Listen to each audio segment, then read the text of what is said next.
everyone. Today we have another session with Srinivasan Kalyanaraman sir. We don't need separate introduction to him, but I would like to give few of his works, like what he is doing. He's the president of Ramasetu production movement in India and also director of Saraswati Research Center. He finished his PhD and D literature. Also, he worked on many papers which are published in academia. And uh, good evening, sir. How are you? Good evening, fine. Namaskaram, Andi. Namaskar, sir. So we would like to start this presentation, reconstructing zinc furnace work. So to you, sir, you can carry on. You can start it. Okay, thank you. See, we can take a look at all the inscriptions of the civilization. They number more than 9,000. So we'll go through them one by one. Here is a remarkable tablet from Harappa, H182. Look at the picture. One side of the tablet shows a tiger, a drummer, and 3 signs. The other side of the tablet shows the same script sign sequence and 5 swastikas alternating arms. What do these images signify? So this is a very important component of the script. Don't look at the text script alone. The entire imaging system is a visual language. We have to understand that the basic language, underlying language is Desi Bhasha, which is called Meluha or Mlecha. The lingua franca, the speech of the artisans of the civilization. Again and again we find that the artisans are treasured. Now look at this picture. I submit that these pictures signify in Meluha Desi Bhasha a furnace work related to zinc component of Bharat. Bharat is an alloy of 5 copper, 4 zinc, 1 tin. Did you get the name Bharata from this particular alloy that was made? We don't know. Bharatanche Bhande is an expression in Marathi. Bharata means a factitious metal compounded of copper, pewter, and tin. What do these 5 swastikas signify? Swastika is Jasta, Sattva. That's a symbol. It also means Jasta, Yassa, zinc. So these 5 swastikas signify zinc, Monte, 5, or Tattal, 5, Tatar, brass worker. So somehow the zinc is related to brass work. And the text signs on the screen also related to brass work, metal casting. And the drummer is also related to a furnace. Mandari is a drummer. Mandar, he is a furnace. We'll demonstrate that. Similarly, the tiger. Kul is a tiger. Kula is the headman of a guild. So he is a drummer working with a furnace. And who is it? Headman of a guild. The 2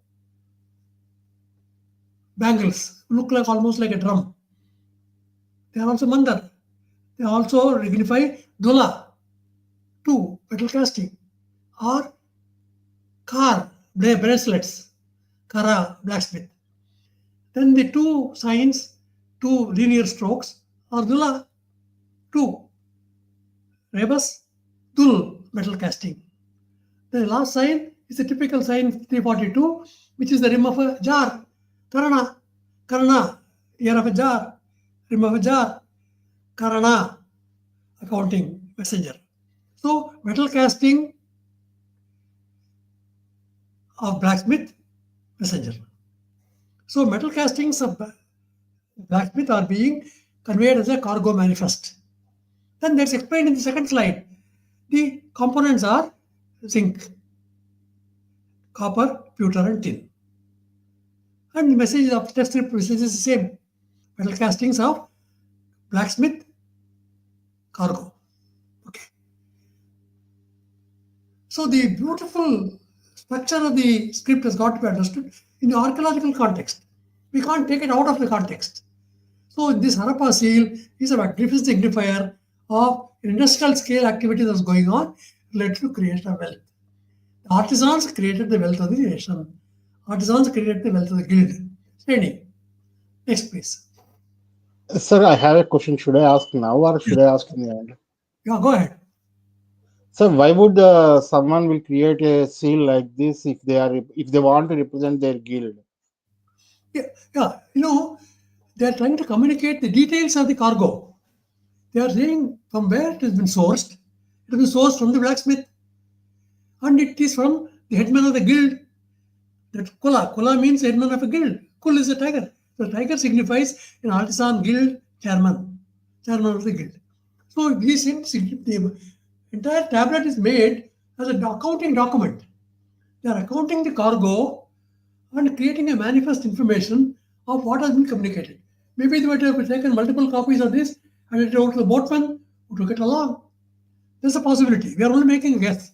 But the readings seem to be indicative of a Meluka speaker communicating a cargo manifest.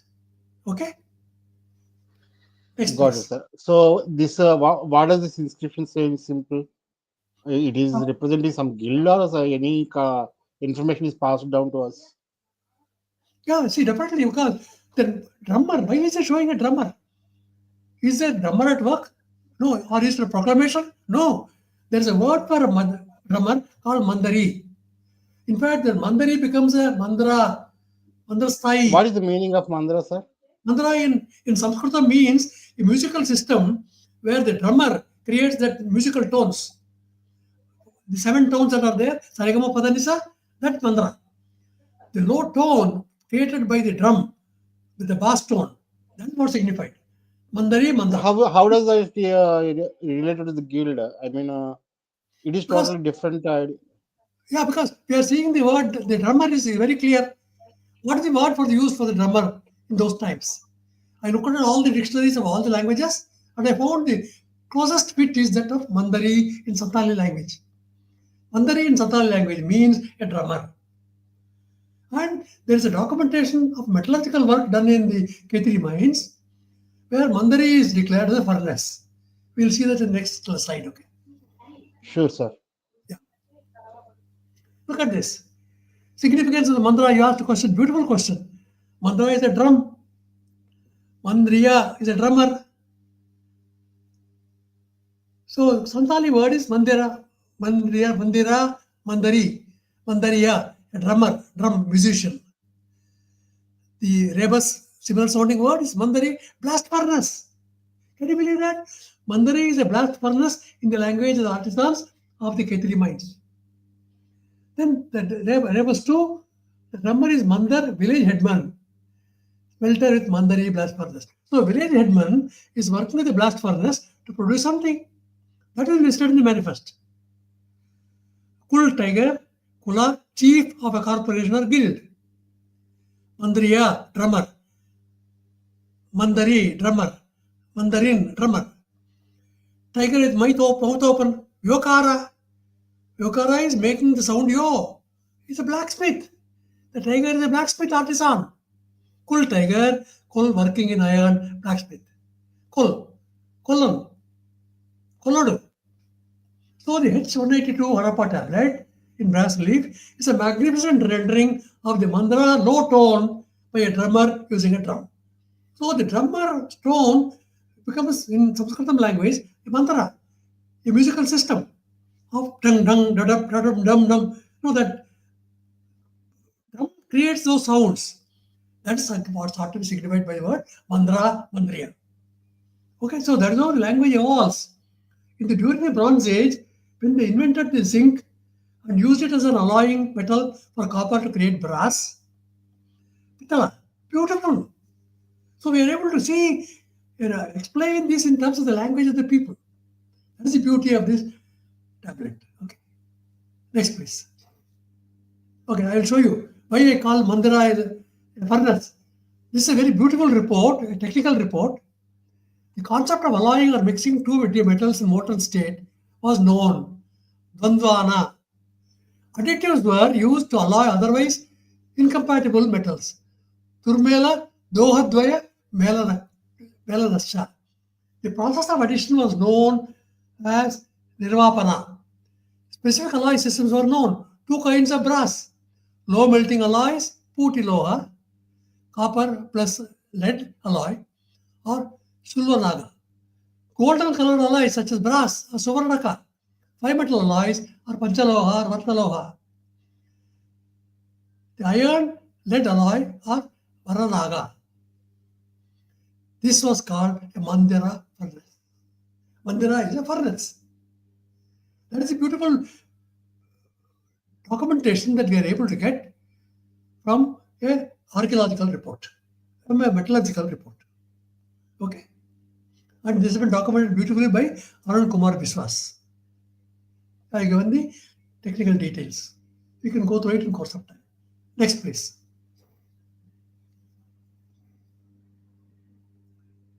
Now look at this further. There are types of crucibles that are used. There are types of equipment that are used for purpose. Sir, in the previous slide, I have a question, small question. Go ahead.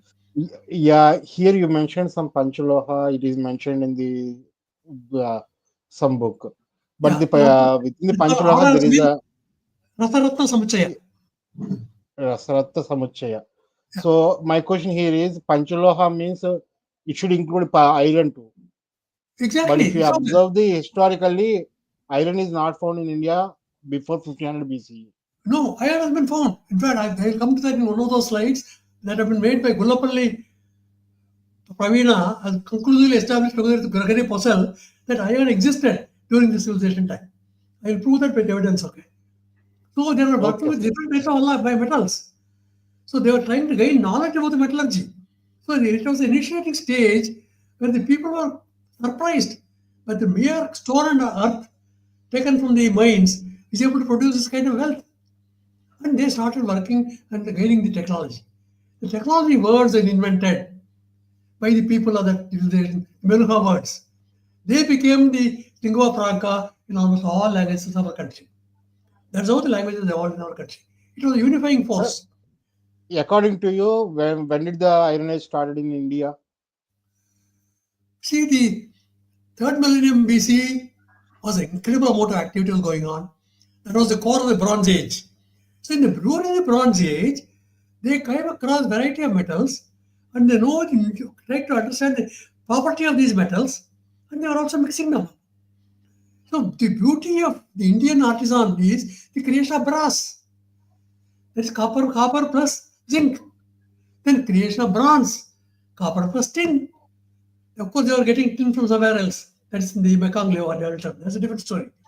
The fact is, they were working with metals, lead, copper, zinc, tin, even iron. There is no doubt about that. Okay. So there is very categorical evidence, archaeologically proven by MPP metals, very slender evidence, but the evidence is very emphatic that metallurgical work was reaching the peak of its excellence in the very Saraswati civilization. Okay. Okay. Next, please. Now look at this beautiful picture. When you are again in Rajasthan, how the mine workers are crushing down these rawar mines minerals, trying to get out zinc smelting. Zinc smelting was a beautiful activity. We don't know the exact date when the zinc smelting started, but it was an industrial scale activity. The brinjal-shaped zinc restarts that we will see in a number of images were astonishing. That is, zinc has got a very low temperature, boiling temperature. It becomes vapor at about 1200 degrees.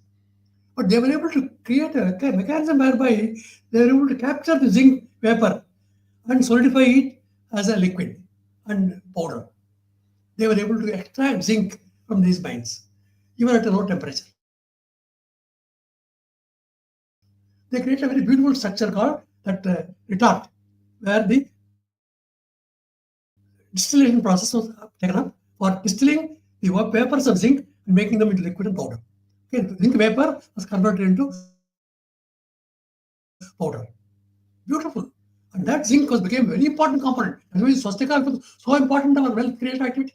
Because zinc, when added to copper, produce almost gold-like shining brass, which are used in all the metals, all the metalware that you will see. Okay. Next, please. Okay, scale of production of Tawar was enormous. The many hundreds of thousands of tons of debris suggest production of many tons of thousands of tons of zinc. What date they produce it, we don't know. Can only make a guess. Zinc was used for coinage in Punjab. But as a little zinc has been recognized as such, partly because corroded zinc is normally described as lead. Probably the big bulk of zinc was used in the production of brass, for which there was a prodigious demand. Section of the laboratory of two remarkable radiocarbon dates for the timbers in the ancient Sawar mines. There are 2120 before present, 1920 plus or minus 50 before present, from a launder. A full description of these mines, now the earliest dated zinc mines in the world. At present, the remains of Zawar are the earliest known centers of zinc production on an industrial scale anywhere in the world. This is beautifully documented by Hegde and other scientists, including Kratok, in this document that I will study here, produced in the Industrial Archaeology of October 1983. Next, please. Steps in zinc recovery. See, now there is a retort. So on top of it are the minerals which are subjected to furnace activity of flame of increasing temperature, and the vapor drips down into the bottom retort and captures it as liquid. So that means vapor is not lost; it drips it down because of the gravitational activity. A drip down retort creates zinc powder, zinc liquid. Instead of vaporizing, they try to capture it. This is called a Koshti apparatus. Next, please. Now you see a number of places where the zinc activities have been going on. This is a very beautiful map which shows the number of sites where zinc activity had been present from ancient times. There are a lot of archaeological work has to be done on precisely dating these activities. But the indications are very categorical and clear. That zinc was a very important component of metalwork of the Saraswati civilization. And you see what is the location? Saraswati River, flowing from the Himalayas downwards. So the boatmen on the river, Saraswati River, were handling this source of zinc. And of course, copper was also available close by the Khetri mines, Rajasthan. They were using both of them. Okay, next please. Look at the retards. What an industrial scale of activity. Look at the number of results in just one particular archaeological discovery. They are beautiful, bizarre shaped. They are all retards which receive the molten vapor, which gets into powder form and liquid form, and it's accumulated in these retards. This is how the assembly of zinc records are documented beautifully in the archaeological finding of Zawar. Where are they getting the mine? Zawar mines, you can see. So they were using the stone and rock which contained the zinc ore and subjecting it into an industrial level of activity and recovering zinc from this basic mineral resource. Okay, at least these mines are at least 2,500 years old. We don't know the exact date. Okay, next please. Look at the retards. How beautiful! Just amazing structures of a furnace with retards. So there is a furnace on top, and the retards receive the molten zinc from the vapor. Vapor is reduced into melted down, and the melted zinc drops into these retards and becomes powder. Beautiful. This is the archaeological metallurgical brilliance of the artisans of our Saraswati civilization. Next, please. Zinc metallurgy. It has been really beautifully documented even in our textbooks of the Central Board of Secondary Education. Indian metallurgists are familiar with several other metals. Particular mention because of a low boiling point, only 907 degrees, it tends to vaporize when the ore is melted, zinc ore. The silvery white metal is precious in combination with copper, resulting in brass superior quality, almost like gold. That's how the alchemical system evolved. They were thinking also they were making almost like gold. They were creating gold-like activity, gold-like metalware. Sometimes part of copper or pure zinc could be produced only after a sophisticated downward distillation technique, as you saw in the retort picture, in which the vapor was captured and condensed in a lower container as a liquid. This technique, which is also applied to mercury, is described in Sanskrit texts such as the 14th century Rasatha Samachaya. And they are also very well documented by our great metallurgist historian, Population Ray, in the history of Hindu chemistry. 2 volumes. Beautiful. Next, please.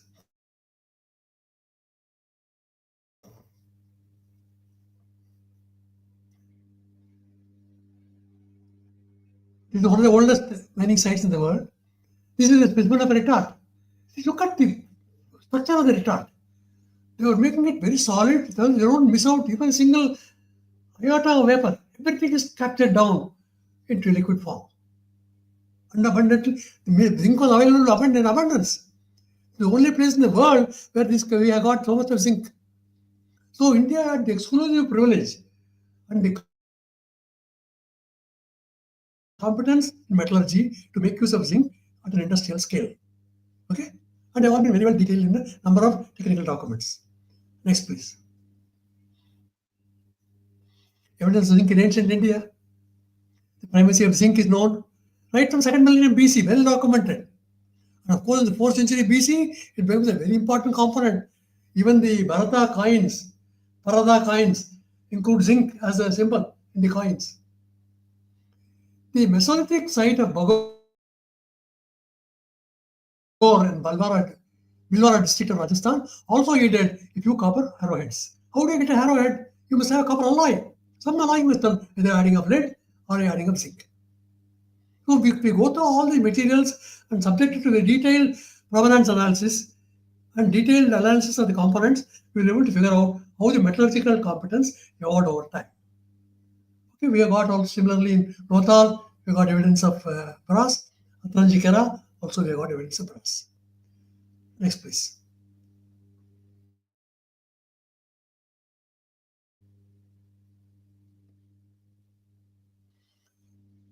Takshashila. Can you believe this? There is a beautiful temple there, Takshashila temple, where 2 eagles are shown, double eagles. And the Takshashila also has produced evidence of some kind of a zinc processing activity. Just amazing. So the amount of technological reach beyond the Saraswati River Valley and west of Sindhu into this area of Takshashila is fantastic. Just go through these images at leisure. Okay, same reproduced different image patterns which have been shown as drawings of how the zinc retort system works. Next, please. Again, we saw this before. Now I am relating it to this tablet. So the swastika relates to the zinc. The zinc retorts contain the swastika, sattva. Sattva is a swastika symbol. Sattva means zinc pewter. Jasta in Hindi. So what undergoes slight pronunciation modifications. The sattva word in Kannada, jasta in Hindi, sattva in Kannada. So this is how the word systems become the Desi Bhasha. Now if anybody looks at this retort or this signal swastika, they will say, aha, at that point in time, the word used would have been sattva, swastika, sattva, pewter, zinc. Okay, next please. Glasses made of cementation method generally contain less than 28% zinc. Rarely could go up to 33%. Since the examples of Takshashila and Sanuvar have yielded more than 33% of zinc, 33%. Therefore, these are the earliest examples of real brasses. There were brass being taking place even at a distant place called Sakshila or Sinova using the zinc from Zawar mines. They must have been made by mixing metallic zinc with copper. Zinc is a volatile metal, and due to its low boiling point, 907 degrees centigrade, which is lower than the temperature it could be smelted, it is difficult to smelt. Unlike other metals, it comes out in the vapor form from the furnace and gets reoxidized if it's not condensed. Otherwise, it will go away as vapor. So you condense it and draw it down. So they have been documented very beautifully by Kannada and other metallurgists of our country. So 9th century Common Era, production of zinc has been very effectively traced. Yeah, it's our. Okay, whether it happened earlier to that, it's only a matter of guess. Some technical dates are available. Next, please. Then Prakash and Maujuri of Maharashtra refer to Asura sites in Chota Nagpur region. There also we have seen the brasses were found. How did they get the brasses? From Zawar, they were taking these zinc on the boats on the Saraswati River and reaching it to these Chota Nagpur. Second half of the first millennium BC. Most of these brasses are more than 15% of zinc.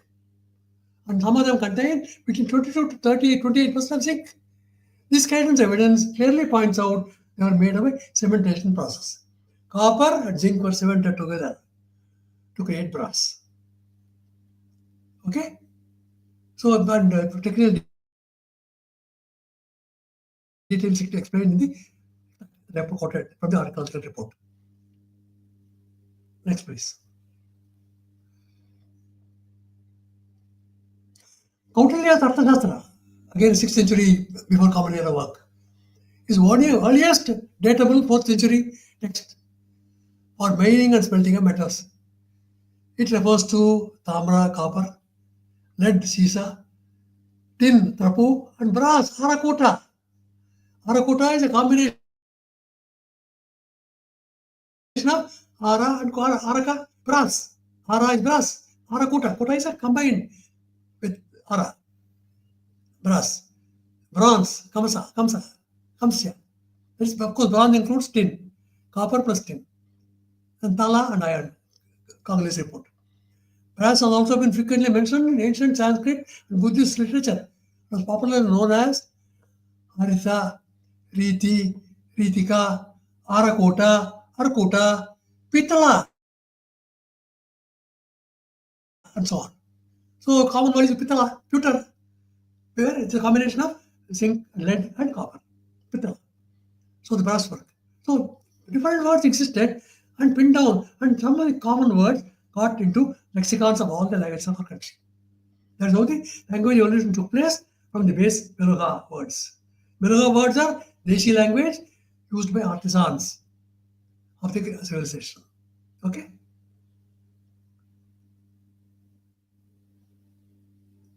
It also been by Darius, a Persian king. See, Alexander and his troop came in search of these metal wealth of our country, including, of course, steel. We'll come to that later. Next, please. Mandari is a drummer. Mandari is a furnace. These texts reveal that Koshti type of furnaces are used for smelting and had an arrangement of two chambers separated by a perforated plate. You know why perforated jars are used? For distillation of Teriyak Patana, this is dropping down, Yantra was used, as you have seen in the previous photograph. Top part, bottom part is the best available literary evidence of the zinc production process. In fact, the ink smelting process described by Yasodhara earlier has more or less been repeated in this text, besides the illustration of apparatus by Somadeva. Bhava Misra, in the 16th century, in his well-known work, Bhava Prakasha Nigantu. Nigantus are incredible amount of dictionaries contain these technical words of metallurgy. Nigantus, flora, fauna, all are described there. Because they were also used for Ayurvedic purposes, of medicinal purposes. This text recorded as many as 7 different kinds of alloys. Upadatus. Dhatu, Upadatu. Zinc is a Dhatu.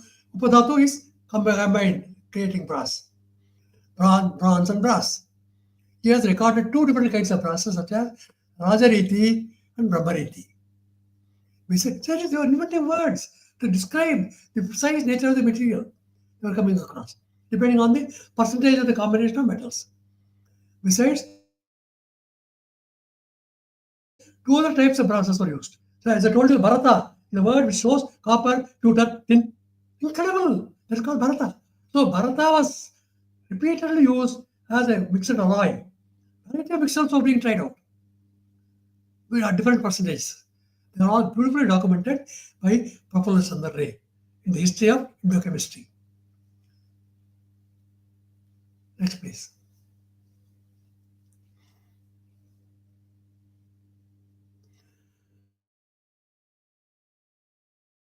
Abstract of a beautiful article by Kanakwal Gurjar, 2006. Brass has a much longer history than zinc. Can you believe this? Even before zinc was identified, brass was recognized. There has been a bit of confusion about the alloy beginning of zinc, as several claims are being made outside India. Both literary as well as archaeological records reveal the production of pure zinc had begun in the second half of the first millennium BC, though production of commercial scale began in the early medieval times. This paper of Kanakwal and Gurjar attempts to examine the archaeological record and literary evidence to understand the actual beginning of brass and zinc in India. Incredible work has been done in trying to pin down the date when this zinc was recognized as a very important component of brass. So, what is brass? It's wealth.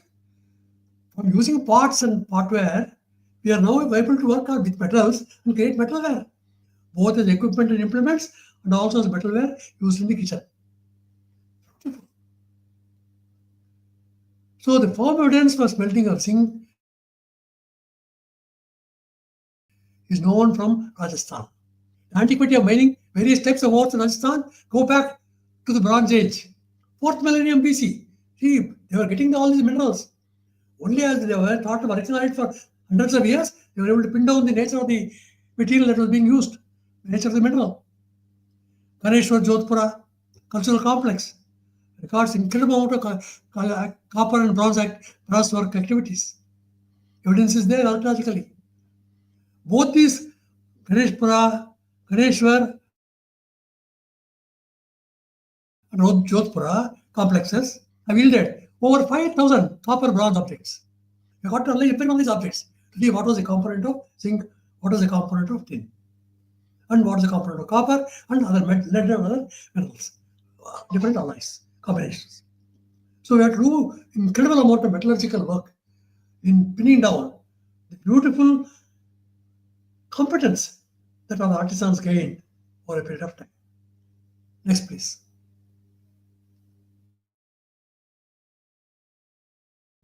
Zawar, the oldest production of center of zinc in the world. Zawar is located on the bank of River Tiri River. All are tributaries of the Saraswati River system. So boatmen will sit on the boat, catch all these materials and deliver it to Rakigadi, to the Jodhpura, Ganeshwar, all these places. And evidences of the retards have been found in Zawar. But similar retards definitely existed in places like Taksha.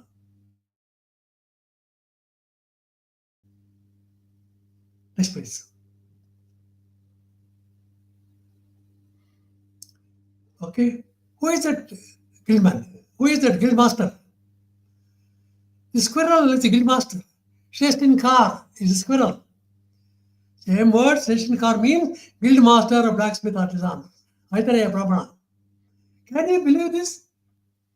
The squirrel becomes an important symbol, which is shown even on a bracelet, stoneware bracelet.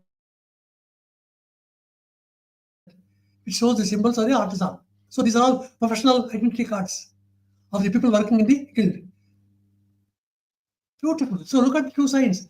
One is a squirrel going down the trunk, and the two oval signs joined together like a drum or like bangles. Car, blacksmith. Blacksmith, guild master. So this man who was wearing the bangle was a blacksmith guild master. That's what it shows. So bari. So the car, kara, wristlet. Similar sounding word, car, blacksmith. Mill master. Shrestha in car, Shresti, Shetty, mill master. So there's another word for bala, bala, valo, vali, valo, vali. The name of the word could be bari, merchant. Vadi, bari, baria, merchant. Varakasha, seafaring vessel. Another word for squirrel is tutul. Tutturagam, Telugu, computer. So look at this. So we are able to see evolution of technology and words. They had to use new technology words because they're inventing new material. They were using minerals that were just only earth and stone, but they had some properties. They are trying to describe it in these lexical terms. Logavishesham. Pewter, zinc, logavishesham.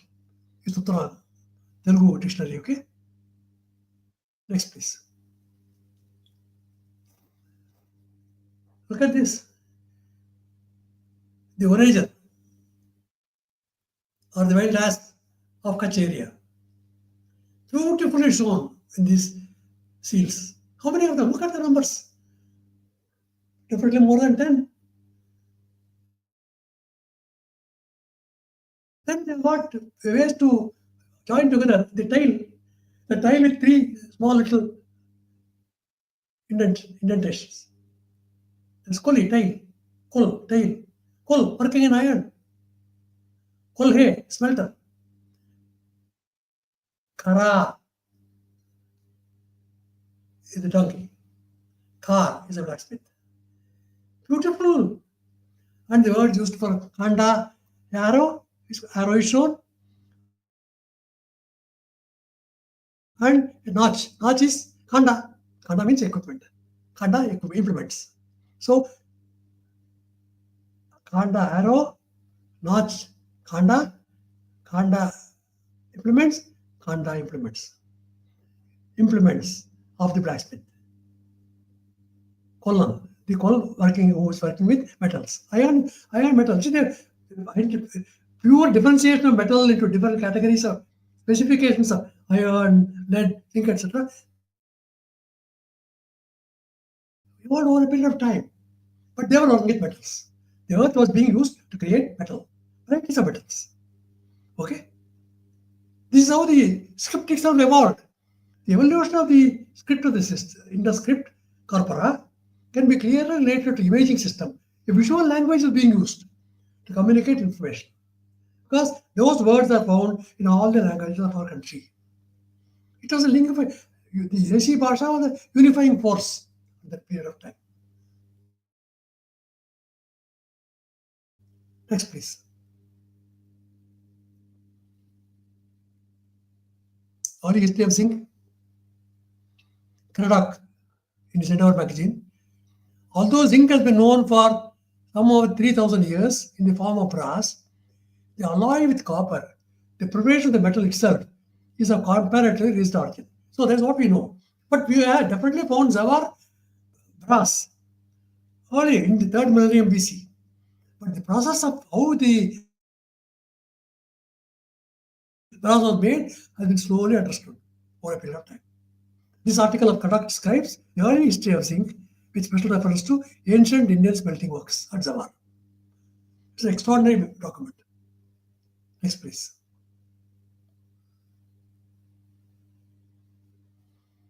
Alloy metal work, zinc.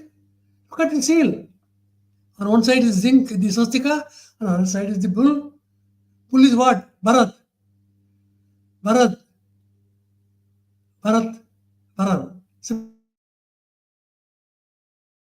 sounding word. Mixed alloy of copper, zinc and tin. Copper, zinc and tin are used for Bharata. Bharata Bhante.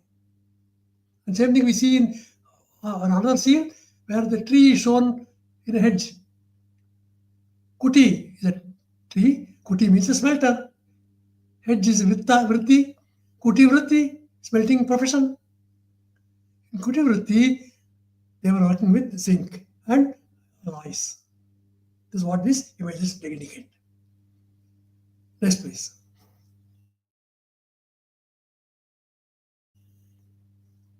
And this, the trough in front of the feeding trough is pattar. Pattar is a feeding trough. Pattar is a feeding trough. Pattar also means Patudu in Telugu, goldsmith guild. So they were goldsmith guild. So they were able to find different materials, different metals. So they became metallurgists, metal workers. The field symbol kuti we have seen, tree, similar sounding word. Kuti means a smelting furnace. Vritti is a hedge. Vritti means a profession. So look at the way the visual language communicates words of the Desi Bhasha. And you can see, go through this sign by sign by sign, picture by picture by picture, and be able to pin down the spoken lingua franca of the civilization from 3rd millennium before Common Era. It's possible. Because our lexicons are very enormous resources. I created a multilingual dictionary for 20 plus Indian languages. Incredible amount of words with slight variations. It's a mirror type strategy. They keep on changing words. For example, take a look at the word axe, tanki, chisel, tanki, pendip, tangi, stone chisel, tangi, spade, axe. So different languages of the country gave different meanings to the same metalwork equipment implement.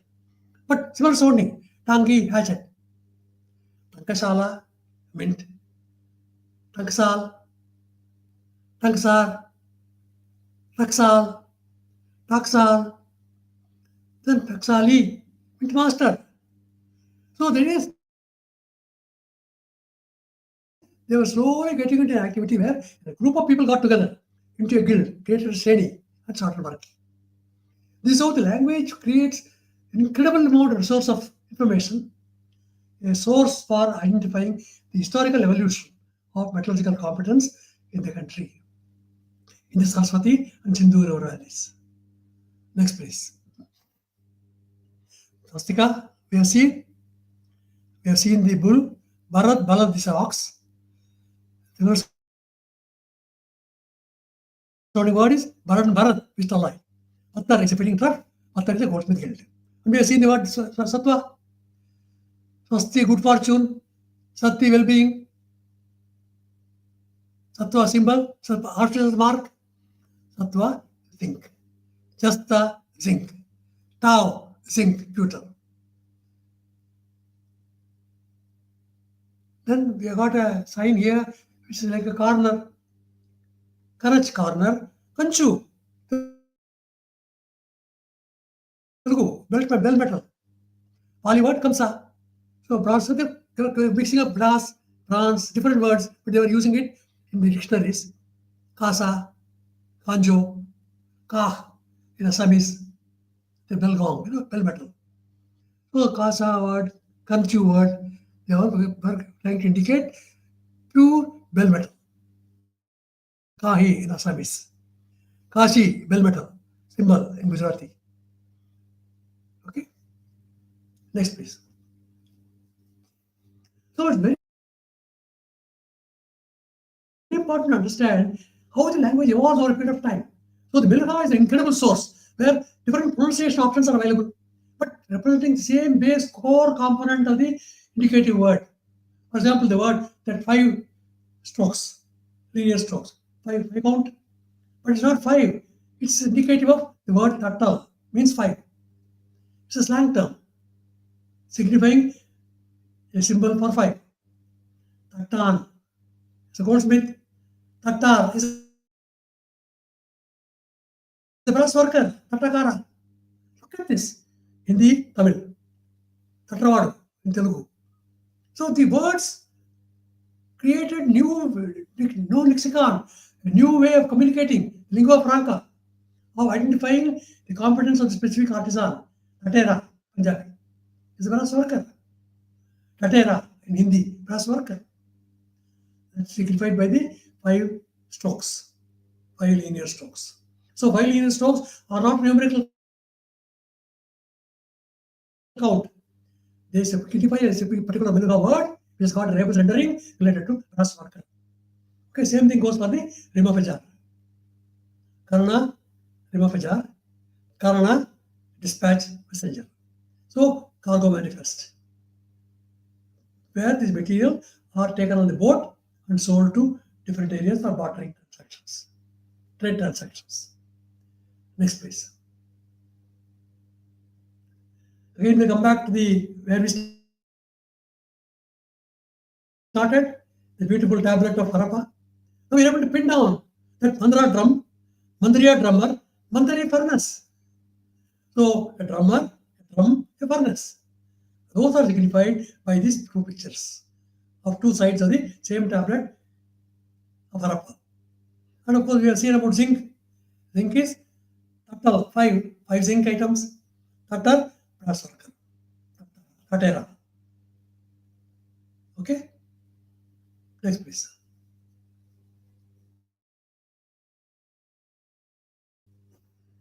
Look at the image, beautiful image of an industrial scale activity that's going on, documented by Pradak beautifully, an artistic impression of the furnaces at Zawar, creating zinc retards, working with zinc retards. So there was technical competence was growing.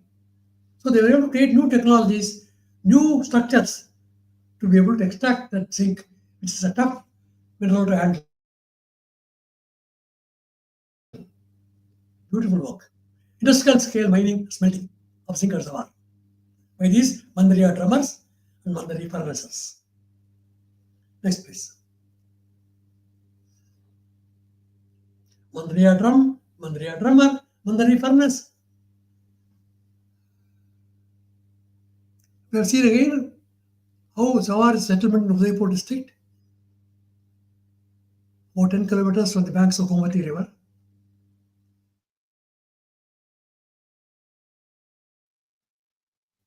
It's a national geological monument, Zawar. We must cherish this great heritage of our Sarasvati-Sindhu civilization, who are working with Mandari drummer, Mandari furnace. Very beautiful furnace with a retort, taking down zinc vapor and melted zinc collected in the bottom vessel. Next, please. Again, we come back to the same image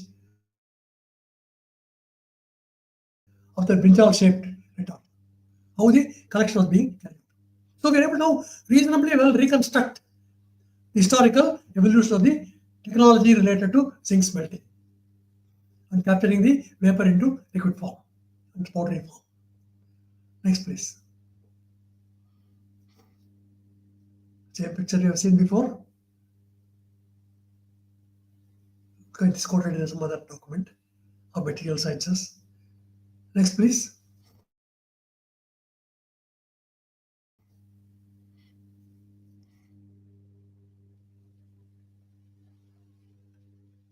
So it is challenging technology, and they adapted it beautifully, and that has been well documented in subject. Next, please. They were also working with furnace bellows. Dhruti is a bellows. Truti, Tutunaga. So they were trying to combine the word for bellows with the production of zinc. So bellows are used to create the temperature that is required and converting it to vapor and complementing it with distillation into zinc, liquid and powder. Lead zinc ores were being worked on. So they were able to separate lead, separate zinc, oxidation, zinc oxide, tutia. Tutia comes from the word tuti, smoke, bellows.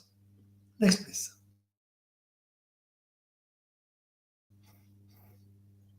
So now what is happening here? We are now able to reconstruct the language of our civilization. That's the beauty of the decipherment, that we are able to reconstruct the language that was spoken by the people of those times. No assumptions, based only on evidence. Interior laboratory within an alchemist, David Turnier's 17th century claim, shows a fellow at work in his own laboratory. Alchemical work was going on all over. Even Newton, the famous physics scientist, was working with alchemy. Today we call it zinc. Earlier they call it satwa. Next, please. The bell setting at our Kannada again.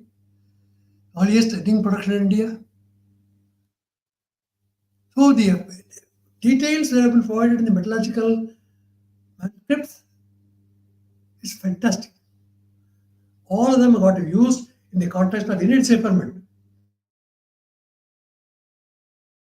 or any understanding of the economic history of our country. Next, please.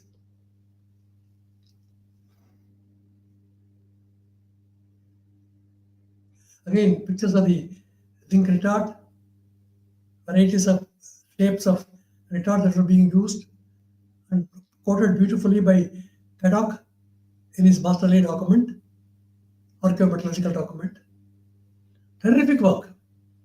Same type of work has been done by Hegde, Gujarat. Next, please.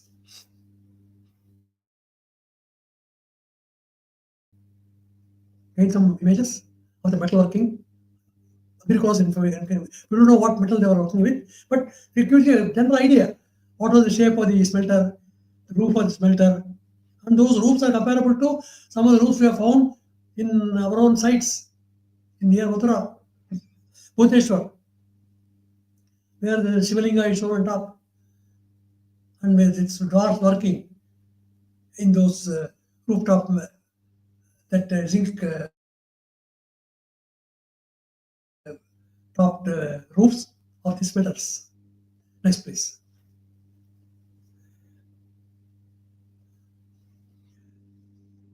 Another beautiful imagery of the blast furnace with bellows areas at the top, wheel pit to the right, starting into the converted rail race.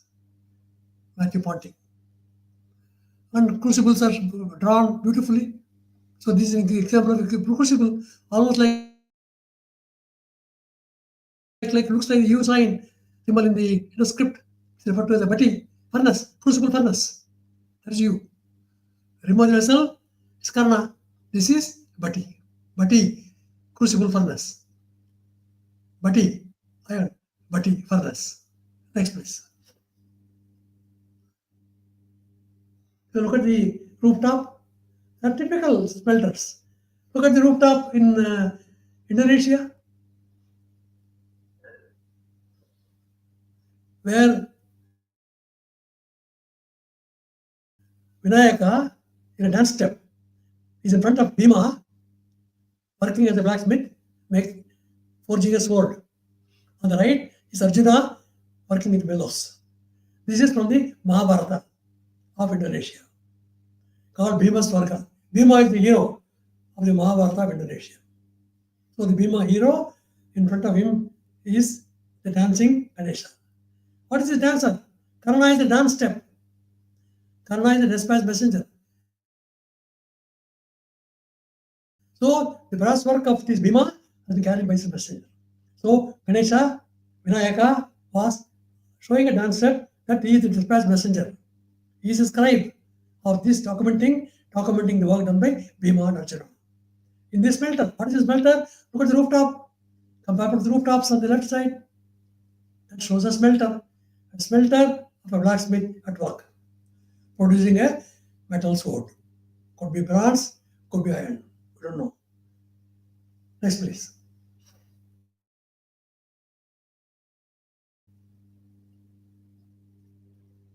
Again, rooftops, reconstruction of the blacksmith's forge in Southampton, in England, early 18th century. So the old techniques, the old architecture continued to be used for thousands of years. So it became a very typical example of how a smelter looks like.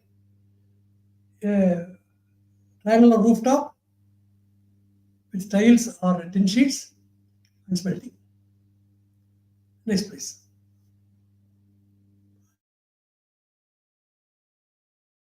Crucibles. Look at the crucibles. U-shaped crucibles.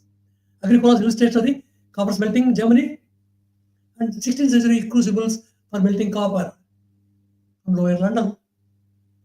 So the equipment and materials had a way of traveling across distances.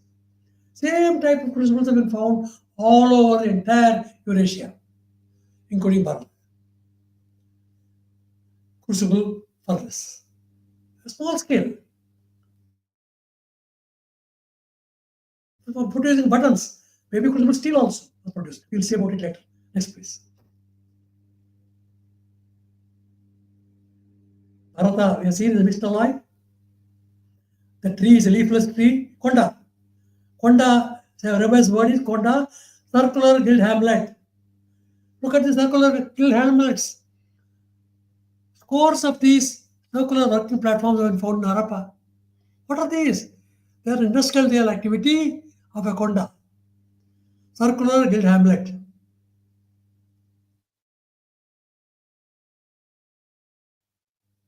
Working with Kundana, gem setting. Kundan, fine gold. Kundar, turtles. For creating beads. And this, look at the two bisons butting at each other. Mutti. Mustika. Butting.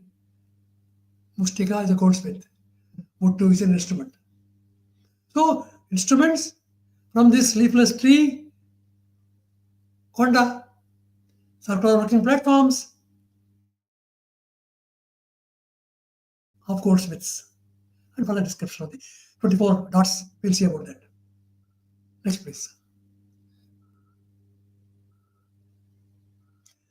Number of references of this bull or bison found all over the Mesopotamian region, in Bactria, in Gonur Depe, oxes.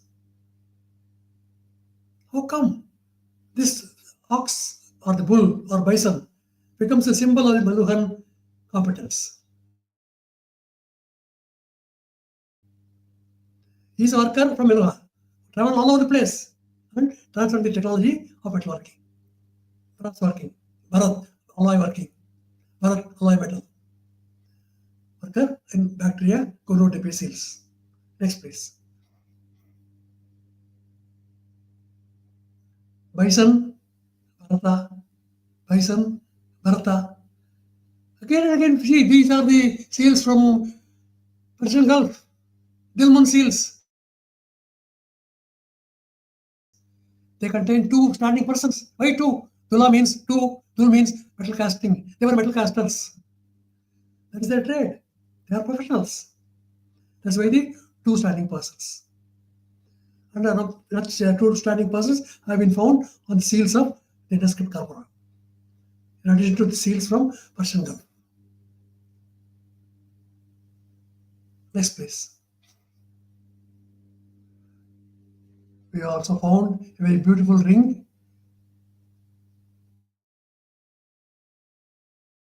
Third millennium BC, silver ring in Dahua, Oman, with the same bison shown, almost like a professional calling card worn as a ring on the finger. He is a Bharata, Bharat mixed alloy worker, copper, zinc, tin. Next, please. This is the picture of that ring, silver ring, the engraved bison seal, discovered in Oman. So this, we are able to pull together and piece together bits and pieces of archaeological evidence related to the language of the Meluhans and their trade activity, which was a boatman activity across the Persian Gulf. Seafaring, marine activity, carrying cargo from the Zawar mines, Kateri mines. Next, please. Again, we see, and we can go through the details of the script, test script, and identify the language of Meluha. It can explain a very single word, a very single symbol.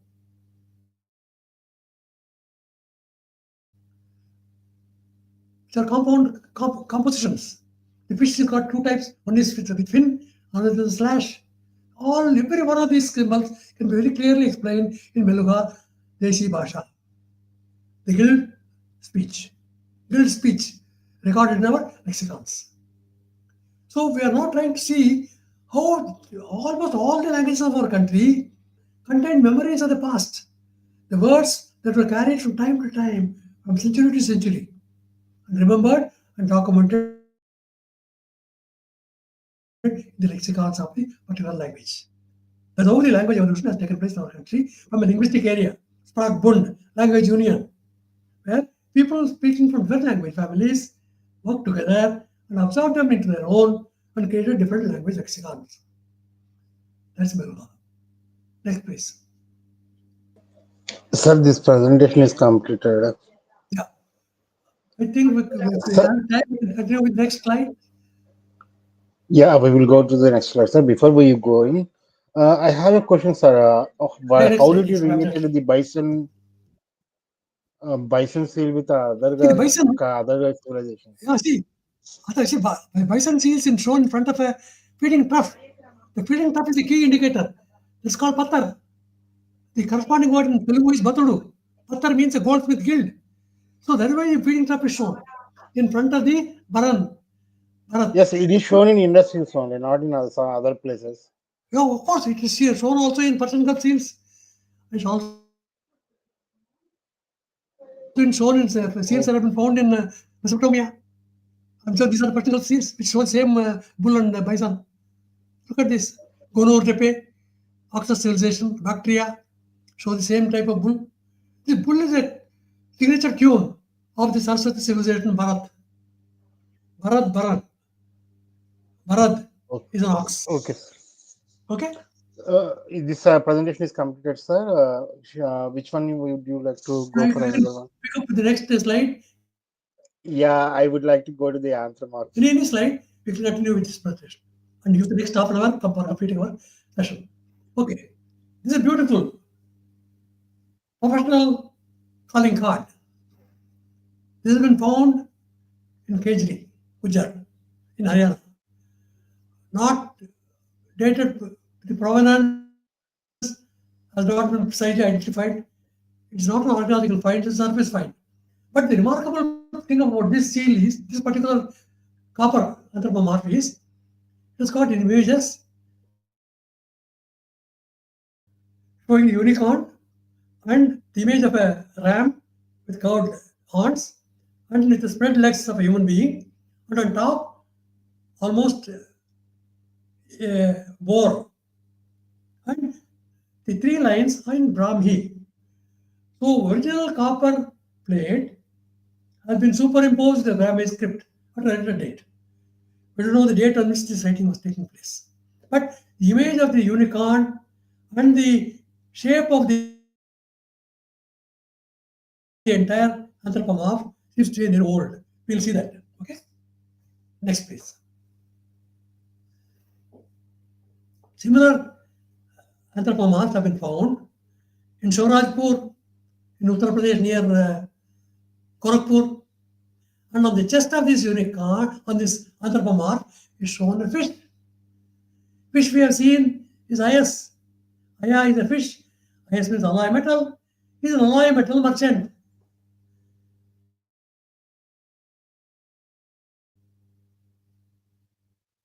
An alloy metal merchant. Because the ram is made. Meadow is a merchant. The spread legs, Karna, messenger, dispatch. So he's a boatman, merchant, carrying alloy metal. That is his profession. So the profession is indicating on the chest of this anthropomorph calling card of copper. It's fantastic. So it is comparable to the number of other similar anthropomorphs that have been found in Uttar Pradesh. About 20 of them. The horns of a ram and the spread legs. Characteristic, okay? Next, please. So let's go into the details of this anthropomorph.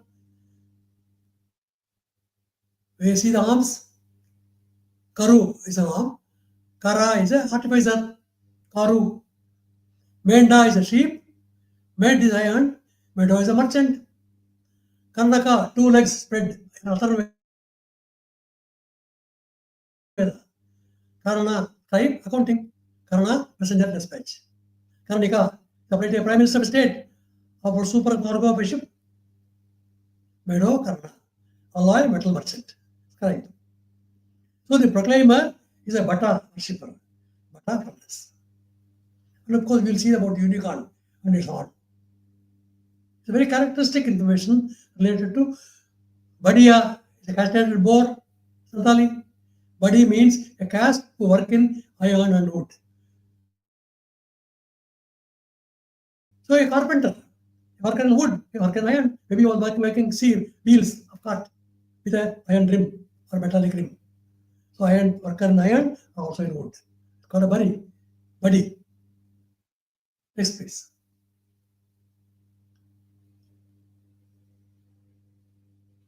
Again you see in the young bull, Honda, circular hamlet, as we have found in Harappa. Then it's got one horn, singing. Is having horns projecting in front, applied to coats, spiny horn. Stingy means ornament gold. He's an ornament gold worker. He's a turner, Kundar. Kundana, gem setter. He set gems into gold ornaments, gold jewelry. This is his work. And on top the boar, Buddy we have seen, Buddy is a boar, Buddy also is a Badiga worker artificer in wood and iron. Next please.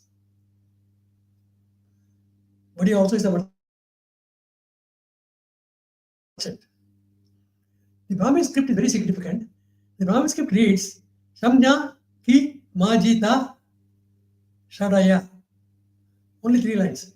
Samnya ki majita shadaya. There could be variant readings, but it seems to indicate some majita and some produce of a country. Or it could also be an assembly. So an assembly member, Majita. Who is a Maji? Majika is a boatman. Like the unicorn, he is a boatman. So the boatman superimposed his specific work and his title of a Majita of a assembly, of boatman assembly in Brahmi script.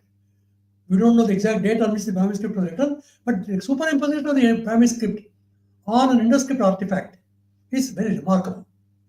It's almost like Rosetta Stone, signifying what the entire script was indicating in visual language. So look at the visual language. The horns of a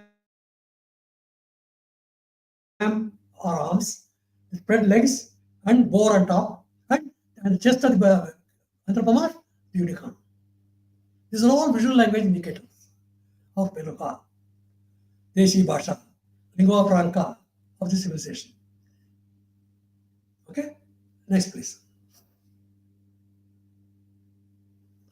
Similar anthropomorphs have been found even in the historical periods, and of course in Lota around 2300 BC, reported by Sar Rao. Same type of shape, and this was used in historical periods to write down shasanas. So this copper plate was not only anthropomorph, it was also used as a copper plate for royal decrees. So the writing system is integrally related to the shape of this anthropomorph. Next please. This slideshow is also completed, sir. Only 6 slides in this one. Okay, that's all. So only 6 slides. We have seen how the metallurgical competence gets reflected in the number of artifacts, which are all archaeologically found, and they also contain script. In this particular case, it contains the script of Brahmi also, together with the pictorials from the Indus script. So the language, visual language containing both the field symbols and the signs are able to recreate the lingua franca of those times. So what we are attempting in this entire process of decipherment is to pin down the trade glossary of the Bronze Age, of the Sarasvati-Sindhu civilization. Okay? If you have the time, we can go to the next set of slides. Yes, sure, sir. Which one? I'm just picking one. So pick up any time. Yeah, I want to choose a dollar with a signboard. Oh, Dollar is fantastic. I mean, God, look at it's a beautiful continuation. Haindavudu. You know what? It contains 10 signs. There are no other pictures, but they are all pictorials, visual language. Look at each of these signs. There is a class of a crab. There are two circles with spokes. Could be your wall signs with spokes. And there's a line. And there's a lid of a jar. And there's an angle. Kanchuk. Karach. Then again another circle with spokes. Then surprise. If you take a sleeve with some ligatures. One ligature on the right, one ligature on the left, and then a peg, a needle, and then again a circle with spokes. One, two, three, four circles with spokes, one peg, one ficus sleeve with some ligatures, one angle carriage, and one lid, and one line. Each of these can be read. Circle with spokes.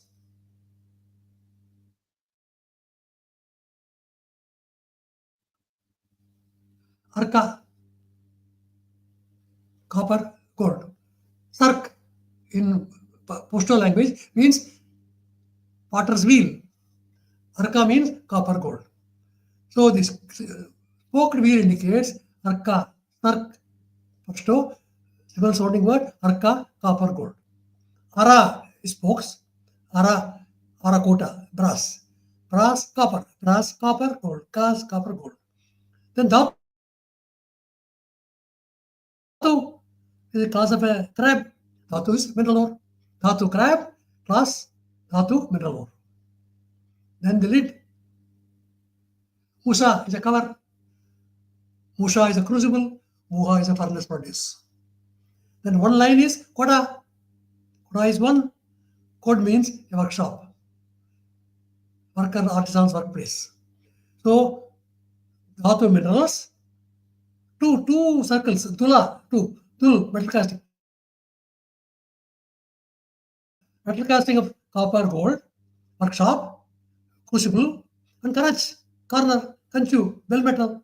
Then again, Arka, copper, gold. Ara, brass. And Loha. Loha is the ficus. Loha is copper, metal. Ears, Karnika. Karnika, engraver, writer. Sali, mint master. That square, that rectangle with the slash is signifies a mint. We'll see it in the Kalibangan Sea. He's a mint master. He's a mint master working with metal, Loha. And the peg. Peg is very clear. As an indicator of metalwork. We'll see it next. Kasala. Kunta is a peg. Kunti is a guild. So, build guild master, mint master, guild. Mint master, guild. Arka, copper, gold. Ara, brass. Mint master, guild, copper, gold. Okay? That's the Dharavera signboard. So that means Dharavera signboard is a combination of variety of artisanal competence indicated in a proclamation. This is what we are capable of doing. We are working with minerals. We are working with metal casting. We are working with Arka, copper and gold. We are working with crucibles. We have got a workshop. We are also working with bell metal. And we have got a guild working together in a Sreni. Kunt, guild. That's Kunti. Kunti is a peg. Okay? Of course, it can also be called a Katika. Katika could be in a combination of people where people working together, like a Sreni. That's a Katika. Kataka. Kataka is what shall I call it? A camp of soldiers. Kataka. Could be Katika or Kati, Kanti, Kunti. Peg, go, guild.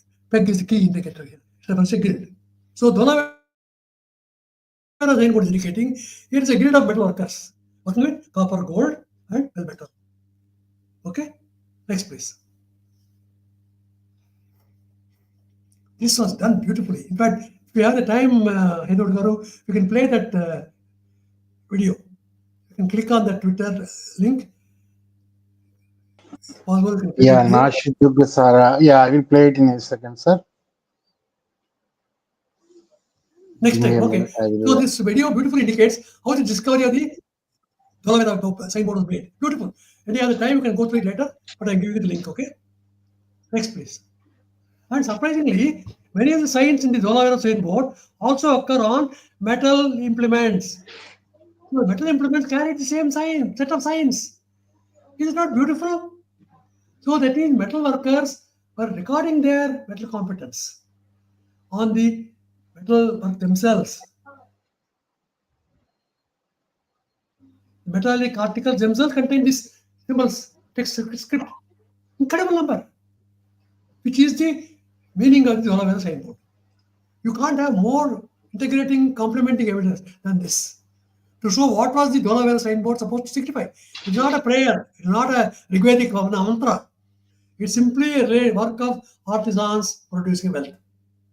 Artisans work with different mineral resources. Okay? That is the beauty of this discovery. Sir, the link is showing the Next, same please. image as in the left. Do you want me to present the image? Yeah. Yep. Yes, sir. Just a minute. I am presenting it. The beauty.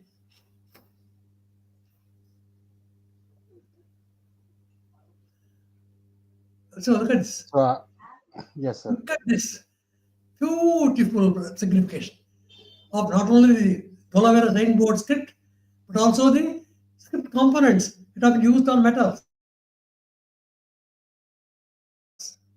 on metal equipment. First line is Dholavira signboard. Next is Mohenjo-daro copper hoard. Copper axe. Copper axe contains these symbols. With these symbols appear on the Dholavira signboard. So why should get repeated on implement? Because they were relating to the same metallurgical competence of the people. And then another Mohenjo-daro seal, another implement with a tag, same symbols continued. Another seal, same symbols. Another Srinivasan, same symbols. Harappa, same symbols. How come? Harappa, Tanudaro, Mohenjo-daro implements contain same sequence of text script. So the sequence of text script in all these occurrences of the induscript corpora must be read consistently, not as mantras or Rigveda or any other document, but as artisanal competence record.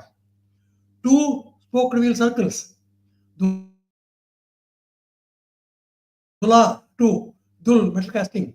Circle, Sarka, water wheel. Arka, copper, gold.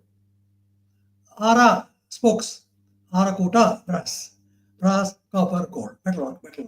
Then that lid of a jar, Musa. Musa is a crucible. Muha is furnace produce. So the crucible produce is recorded. So we produce metalwork in a usable form in crucibles. Then Kanchu, Kanach, corner, Kanchu, bell metal. So we are indicating, documenting the variety of material they were working with, but mostly related to metalwork. Okay? That's the beauty of this Dholavira signboard. Next, please.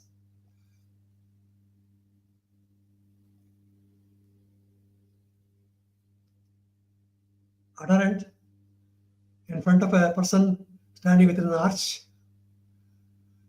wearing crooked buffalo horns. He's a kundi. Kundiya means a village headman. He's a village leader. In front of whom a person is kneeling down as a worshipper. And he's making an offering here with a markor, a ram. Bata is a worshipper, Bata is a furnace, Bata is iron. There's a tree, Kuti smelter. There is revenue is being brought into the treasury, controlled by the village headman, Kundiya. He is the shady head. Merhet is metal, Kundi, village headman. Merhet because Markor, the ram, Marcor is merhead metal. Next, please. More detail given about the horned deity. We have seen the crooked horns, Kundia, village headman, Mindal Marcor, Meadow merchant, Medad iron. So he is an iron merchant. So the person showing a Marcor is indicator of that he is a merchant. But a furnace. Furnace produce is being used as a merchandise. It's a cargo carrier.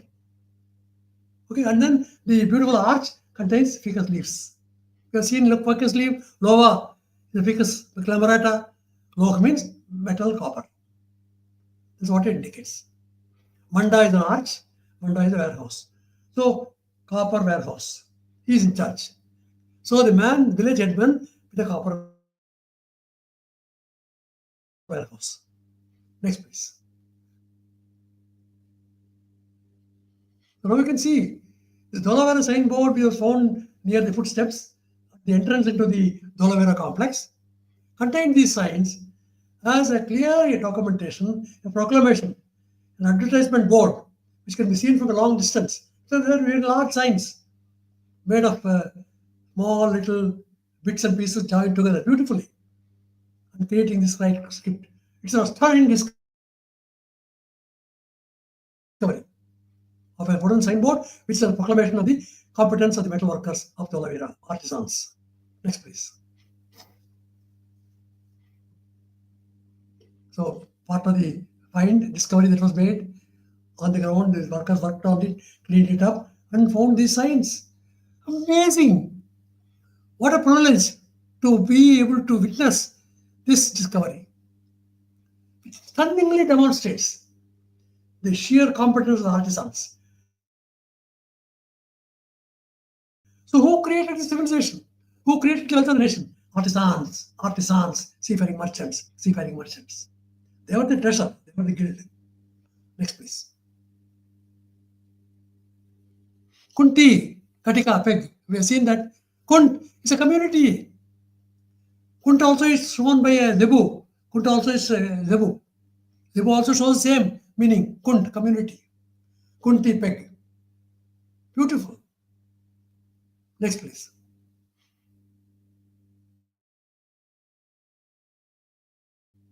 Look how this is how reconstruction has been done as to how the board would have looked like on top of the doorway of the Dolavera. On the left side is the place where it was found, lying. So they have put it up on the top of the doorway, gateway, okay? A reconstruction in Dolavera Museum. Next, please. Same picture, which Bishop notes that each sign is 30 centimeters high. Gypsum, inlays of graphemes fitted on a wooden board, 3 meters long, almost 15 feet long, with these 10 signs. Could be seen from a distance. It's a proclamation board, an advertisement board of the competence of the Dolavera artisans. Next, please. Same discovery in situ, proclamation of the signboard. Particular competence of the coppersmith capital of civilization. So Dolavera can be called the coppersmith capital of the civilization. Next, please. Kataka, Kunti Kataka, signboard. Next, please.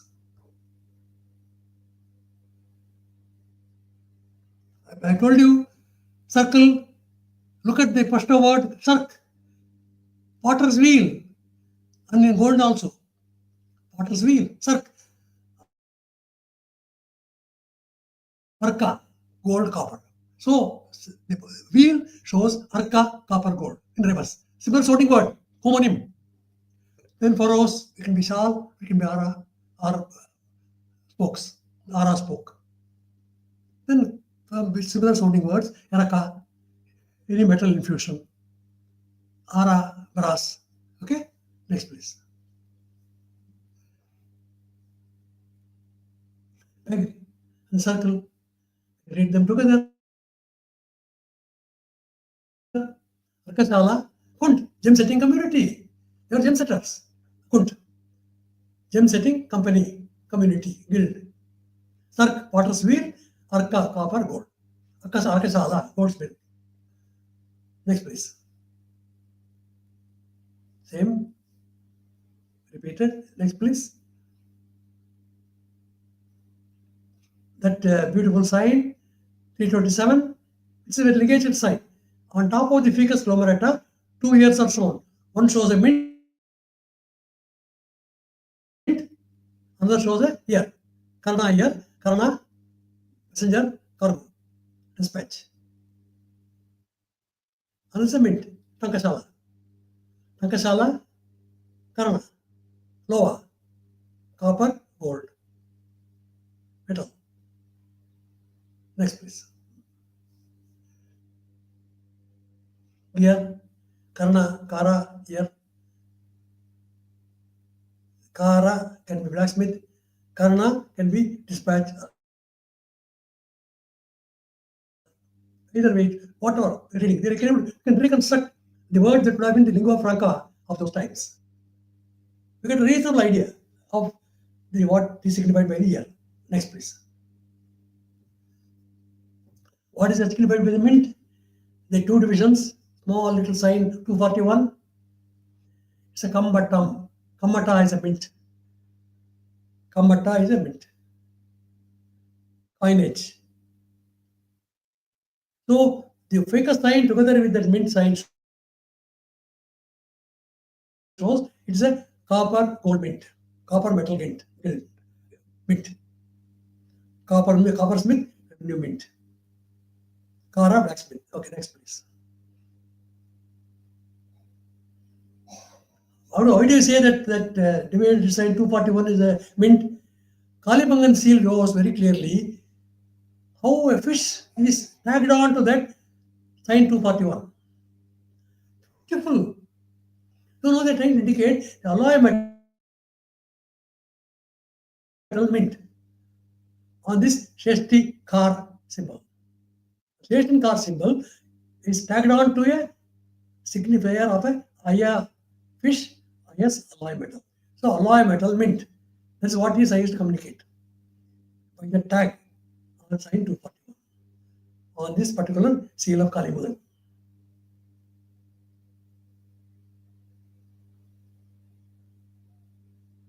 Ayokamata. Ayokamata is a word attested in literature in Mahavamsha. Pali. Next, please.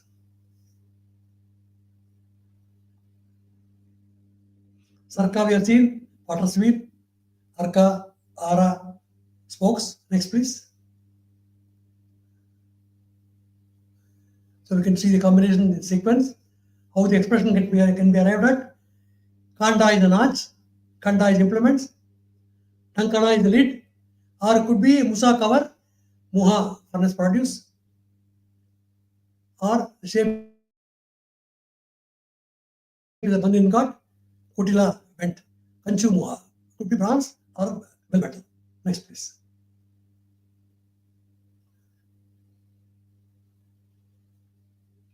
Implements furnace produce.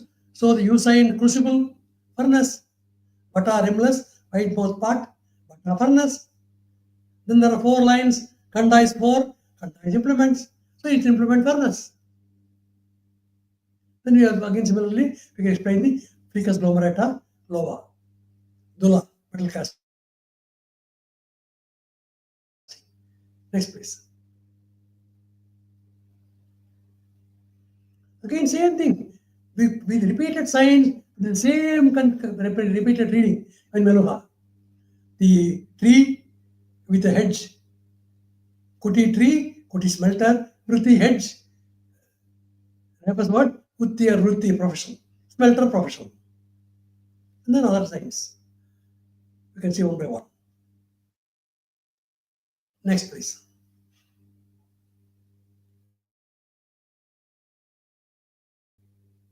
This could be a very typical way of signifying an annual, Adhikarana. Agrani, Ahran.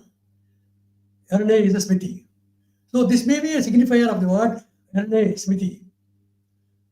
Arini, Arne smithy. Adhikarana. Okay? Arani, Aran, anvil. So anvil, smithy, apparatus for a smith. Next, please.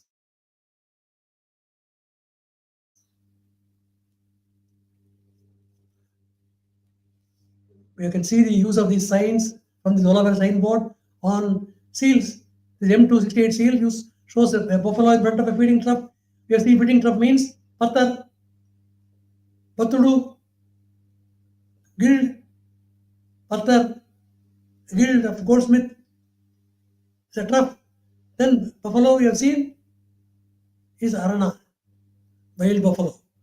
Arana is a smithy, Arani.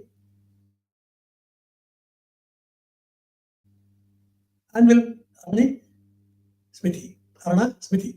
So look at this. The words and the symbols all seem to relate to a documentation of the metal or competence, including the pictorial symbol of the wild buffalo. Next, please.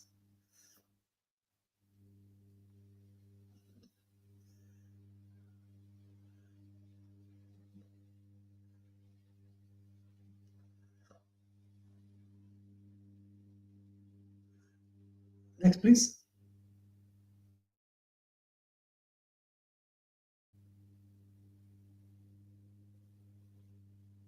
More details of the script components. Next, please. Pattar. Pattar is a goldsmith. Pattudu, seen in Telugu. Vatla Pattudu is a carpenter. Pattudu is an artificer. There are 5 castes of artificers. Pattudu, Pattar. So he is a guild of different type of artificers who have different competence, working with wood, working with metal, working with alloys, and so on. Furnaces, smelting, so on. Next, please.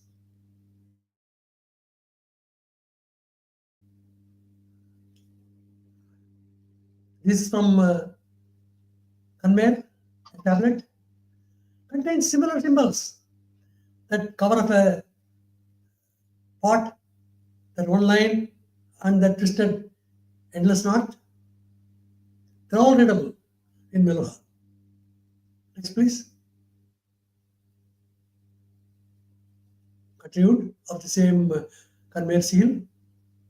Kund community. Next, please. Currently, there's also a scraper. K3 mines contributed to the Bronze Age civilization. A beautiful work by Skuman and company, Bigger Megaman and company, in Ironica Antica documented that most of the articles found in Eurasia, bronze articles, the copper that was used was from the K3 mines, Gujarat and Rajasthan. So the Gujarat and Rajasthan K3 mines contributed to the creation of the Bronze Age. That's the contribution India has made. Next, please. So segment of the Taksha nail by board. We take a look at it again. Next, please. Similar signs occurring on other corpus items. They will keep getting repeated because they are trying to communicate the same work that they were doing. Next, please.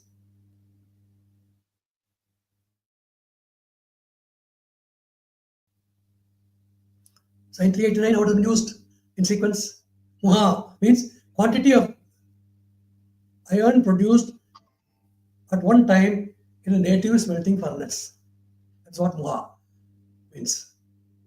It could be a ingot, it could be a lid of a pot. Muha. Next, please.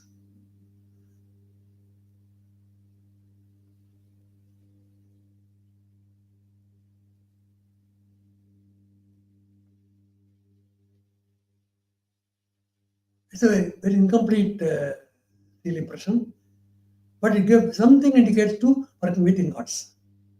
Okay. Next, please.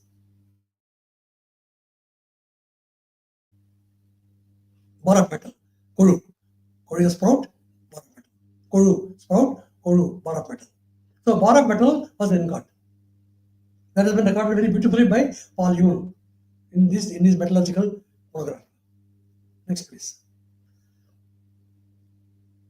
Korsana, the bird, the sprout, gets into different type of explanations. Sprouting, Kolu, Kodia, Korigi, Kodigi. So the variety of pronunciation variants of the same basic underlying word. Next, please. Same thing. Continues with reference to the markor or the dhatu scarf worn on the shoulder of the animal, or the mass of metal that is indicated by the sign. Go on. Next, please. Sign 391 is ligature. Again, we have told you again spokes of the wheel and the wheel itself. It can relate to brass or it can also relate to copper and gold. Next, please. These are bars of metal that were used as ingots for making, forging, and further making further material equipment. Very beautifully documented by Paul Yoon in the history of metallurgy in northern India. Next, please.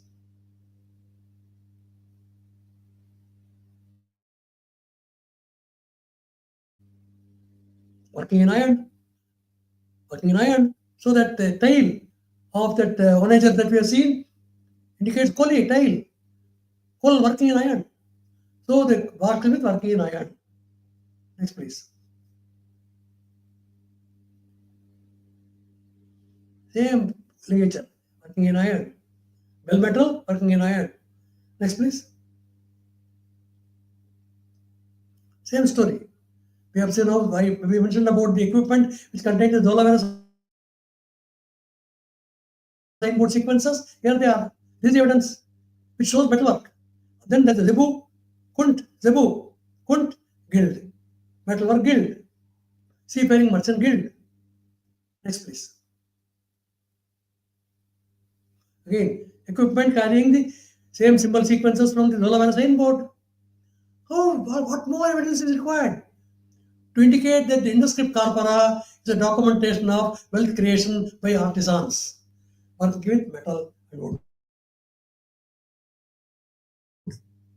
Next, please. The Zebu ceiling person we have seen. Kunt is a Zebu. Kunt is a guild, community. Next, please. That use same Zebu seal, including a flag signifier. Dollar is ingot, large ingot, dollar co. Or it could be Dawdi, a smelter, cast of iron smelters, Dawat. Next, please. Another seal, M1384 seal impression, metal casting, implements, furnace produce, bell metal, tin ore, metal casting, smithy forge. Next, please. Again, we have seen that seal before, same reading. Next, please. Same at views. Next, please.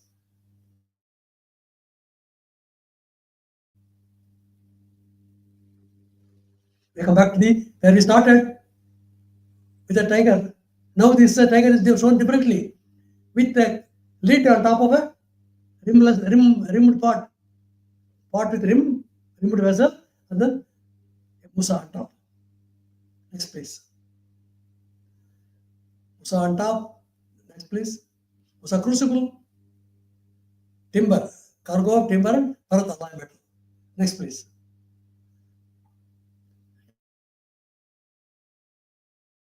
That lid can be read detailed. It can also be taken as a ladder. Variation in sign 136. Shresti ladder, Shet, headman of a guild. Shetty. Next, please. Same lid with different variation. And another seal. Another seal with a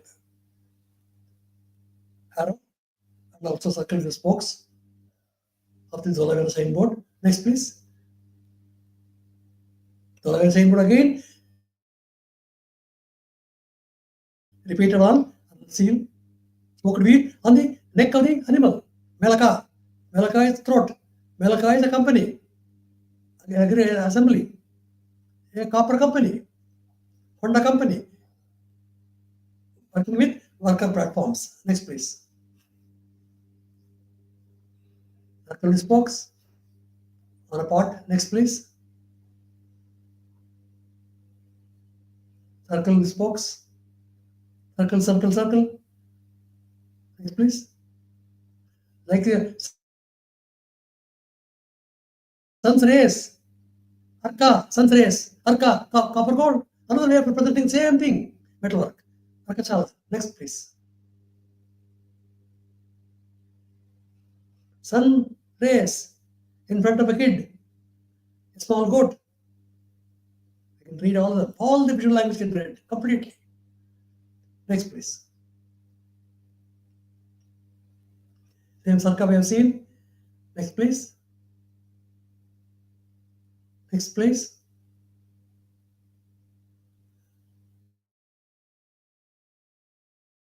Together, we have seen the picture of imagery of visual language in a variety of media, like pottery, paintings, and all that. Next, please. We have seen the identity of the dollar signboard and the expressions on implements. Next, please.